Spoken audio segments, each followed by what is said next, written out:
안녕하세요. 몇 년 전부터 저에게 있었던 복잡한 사건에 대해서 말씀드리고자 합니다. 저는 지금으로부터 정확히 3년 전 친구들과 나이트클럽에 가서 아주 경이로운 한 사람을 만나게 됩니다. 바로 나이트클럽에서 열심히 춤을 추고 있는 한 여자였죠. 3년 전 이맘때쯤이라는 걸 정확히 기억하고 있는 이유는 그때 그 일이 저에게는 너무나도 행복했던 기억이기 때문입니다. 그녀는 친구들과 함께 온 것으로 보였는데 유독 빛나던 그녀의 모습을 오랫동안 지켜보면서 다른 남자와 춤을 추고 부킹까지 하는 모습까지 훔쳐봤습니다. 웨이터들에게 이리저리 끌려다니는 그 매력적인 여자의 모습이었지만 조금 느낌이 달랐던 부분은 굉장히 노련하게 보였다거나 할까요? 한 번쯤 친구들과 일탈을 하기 위해서 온 것이 아닌 적극적으로 웨이터들에게 끌려다니며 부킹하는 모습이나 남자들과 춤을 추며 진심으로 즐기는 모습을 봤습니다. 그때는 그런 그녀가 화끈해 보여서 좋았고 욕심이 났어요. 저는 그런 그녀를 보면서 친구들과 함께 테이블에 앉아 술을 마시고 있었습니다. 당시에 나이트 안에는 사람이 정말 많았는데 그 여자만큼은 아주 선명하게 잘 보이더군요. 뭐라고 표현해야 할지 모르겠다는 생각이 들 정도로 아름다워 보였습니다.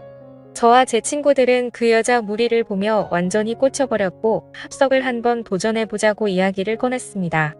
그녀는 친구를 포함해서 3명이었고 저희 무리도 친구 포함해서 3명이나 같이 합석해 놀자며 들이댔습니다.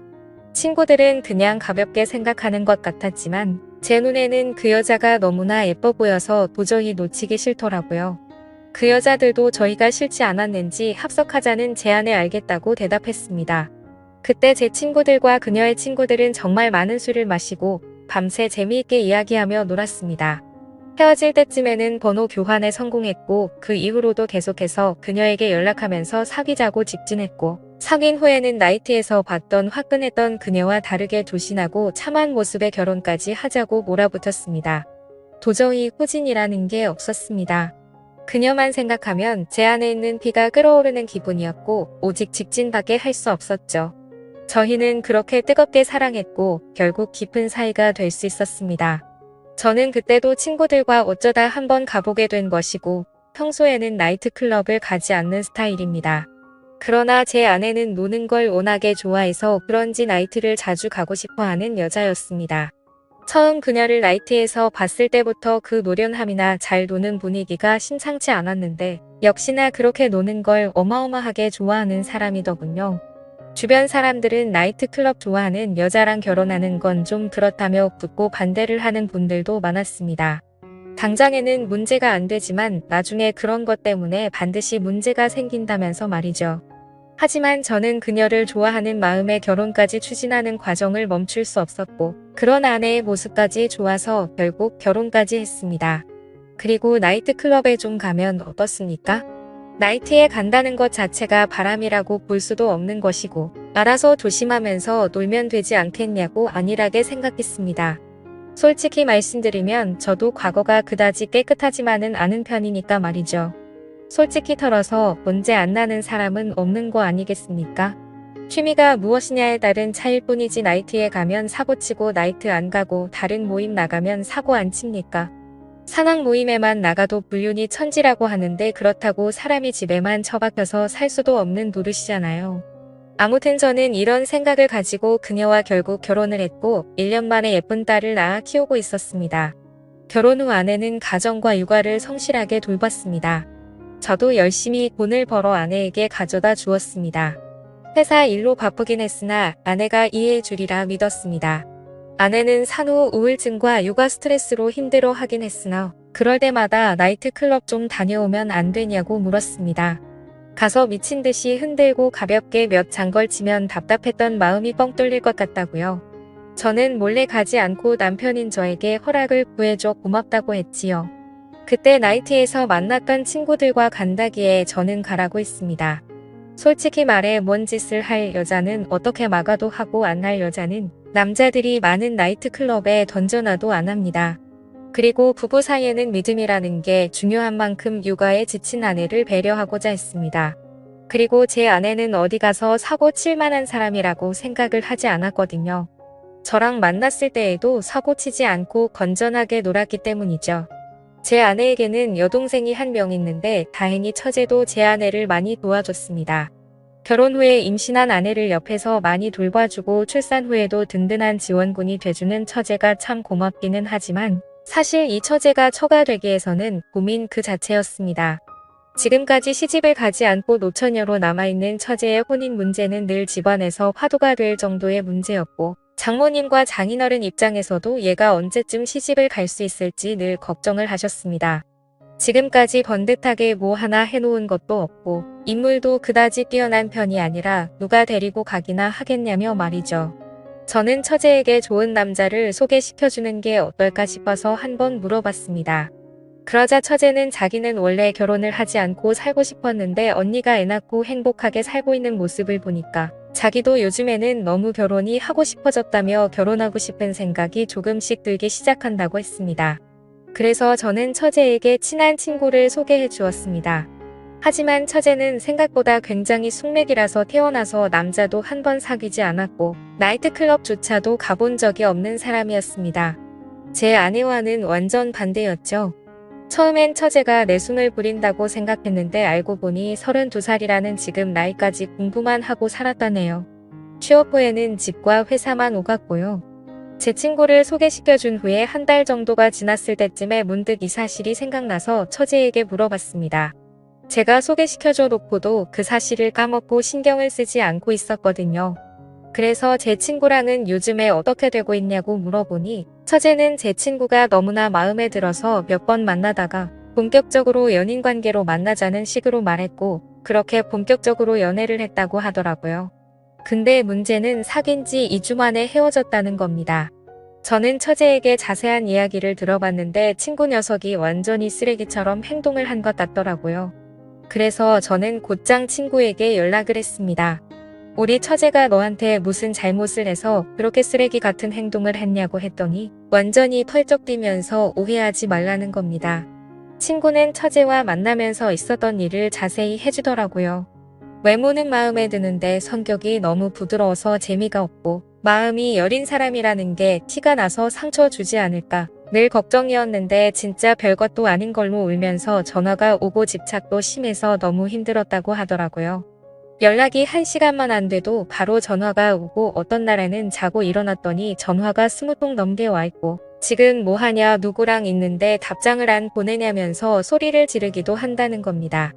게다가 회사에서 회식하는 거 가지고 거기에 여자가 있니 옴니 회사에서 여자 동료들하고 친하게 지내지 말라면서 으름장을 놓기도 하고 아주 피곤해 죽겠다고 하더라고요. 생각해보니 제 친구가 좋아하는 여자 스타일은 조금 남자 같은 면이 있는 털털한 여자입니다.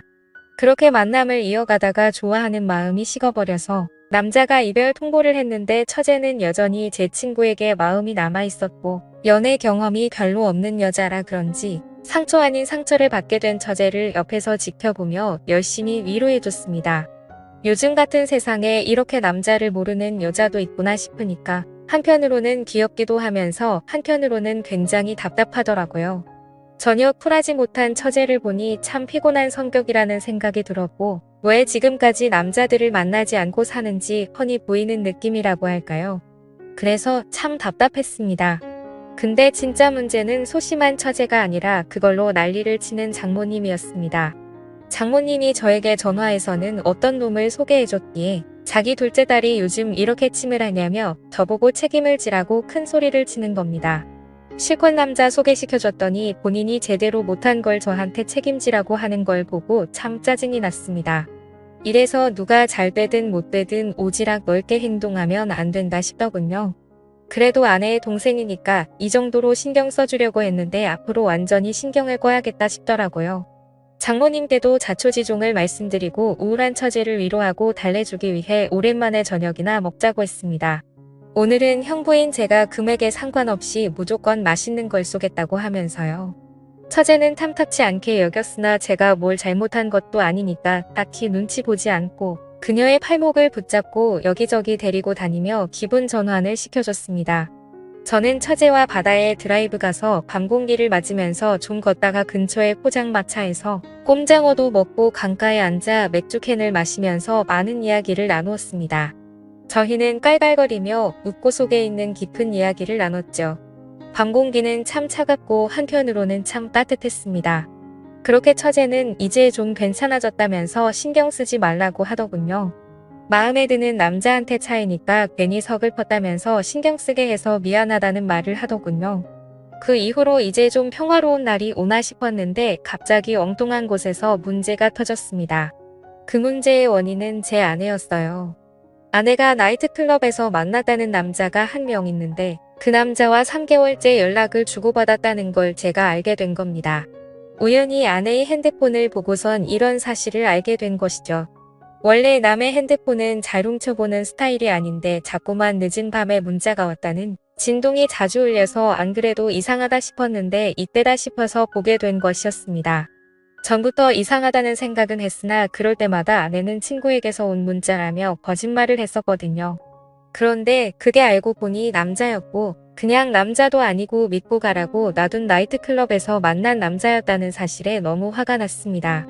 사람에 대한 배신감이 느껴진다거나 할까요? 그렇다고 그 자리에서 아내에게 뭐라 말할 수도 없었습니다. 문자의 내용을 봤을 때 불륜이라고 판단하기는 어려운 수준이라서 제가 아내를 지적하기에 참으로 애매했거든요. 가볍게 안부나 묻는 정도라서 말입니다. 어쨌든 며칠 동안 지켜보면서 결정적인 증거를 잡으려고 했으나 그럴 때마다 아내는 뭔가를 눈치챘는지 휴대폰도 보지 않고 매우 조심히 행동하기 시작했습니다. 저는 이를 어디 하소연할 곳도 없고 너무나 답답해서 처제에게 털어놓았습니다. 처제는 자기가 언니를 잘 살펴볼 테니 걱정하지 말라고 하더군요. 그때부터였을까요? 저는 처제와 부쩍 어울려 다니며 그녀에게 힘든 마음을 많이 기댔습니다. 보통 때 같으면 집에 언제 들어와라며 밖에 있는 저를 재촉하던 아내였는데 마음이 식었는지 서방이 밖에서 뭐라건 요즘 관심이 없었지요. 저는 아내가 저에게 질투해 주기를 바랐지만 아내는 저에게 관심도 없고 뭐가 좋은지 핸드폰만 보면 미소를 짓더군요. 마치 사랑에 빠진 여자처럼 보였습니다. 정말 어이가 없었습니다. 누군가와 문자만 한참을 주고받았는데 100% 그 남자라는 촉이 오더라고요. 저는 화가 나서 아내의 핸드폰을 빼앗아 지금 문자를 주고받은 이 자식이 누구냐고 따졌습니다. 아내는 숨기지 않고 당당하게 나이트에서 만난 남자이고 가볍게 문자만 주고받은 사이라고 말하더군요. 저는 그게 지금 자랑이냐며 당장 이 자식 번호를 지우라고 말했더니 마음속에 답답한 것들도 솔직하게 이야기할 수 있는 친구라며 가만히 놔두라는 겁니다. 너무도 철없고 당당한 아내의 모습에 저는 화가 치밀어 올랐고 죄책감이나 미안함은 전혀 없는 건지 사가지 없는 아내의 모습에 화가 나서 휴대폰을 던져서 부숴버렸습니다. 아내는 이게 지금 뭐 하는 짓이냐며 놀라워했지만 저는 앞으로 생활비도 그 남자한테서 받으라며 생활비 통장에 있는 돈을 제 계좌로 모두 보내버렸습니다. 그러자 아내가 화를 내며 내가 나한테 신경을 썼으면 얼마나 썼냐고 화를 내며 울기 시작했습니다. 잘못은 자기가 해놓고 자기가 먼저 눈물을 흘리는 어처구니 없는 경우였죠. 그래서 저는 당당하게 말했습니다. 앞으로 두고 보라고 내가 너한테 해준 게 뭔지 서서히 알게 될 거라고 했습니다. 저는 그녀를 위해서 하던 집안일도 일절하지 않고 생활비도 보내지 않고 잠자리도 함께 들지 않았습니다.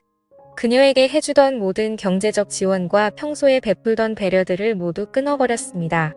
그 후로 당연히 저와 아내의 관계는 급속도로 차가워졌습니다. 아내는 제가 바쁜 회사 일로 자신과 가정에 소홀했다며 저에게 그동안 실망감이 많이 쌓인 듯 했습니다.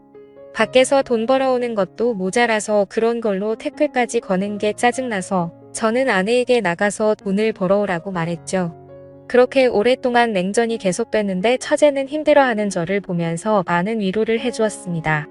같은 혈육이지만 자기가 봐도 언니는 자유로운 영혼이라면서 어딘가에 정착하고 사는 것과 어울리지 않는 사람이라고 했습니다.